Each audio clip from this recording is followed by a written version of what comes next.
Wait, don't skip this ad. Saglit lang ito, parang safety moment. Stop o huminto upang suriin ang mga posibleng panganib sa paligid.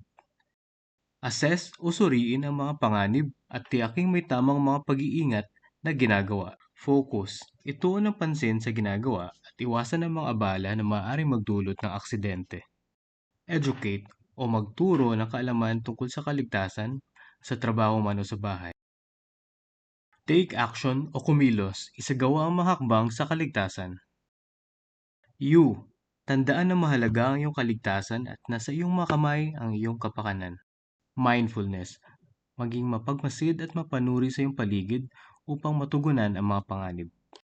Observe, bantayan ang mga posibleng panganib at gumawa ng hakbang upang maiwasan ang mga ito.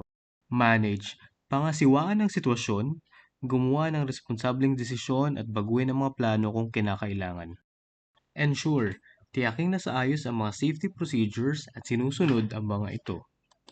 Notify, ipaalam sa iba ang mga posibleng panganib upang mapanatiling ligtas ang kapaligiran. Think ahead, isipin ng maaga ang mga posibleng panganib at magplano ng naaayon upang maiwasan ang aksidente. Ang safety moment ay safety mo. Ang safety moment ay safety mo.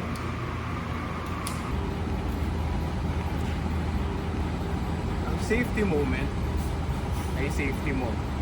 Ang safety moment ay safety mo.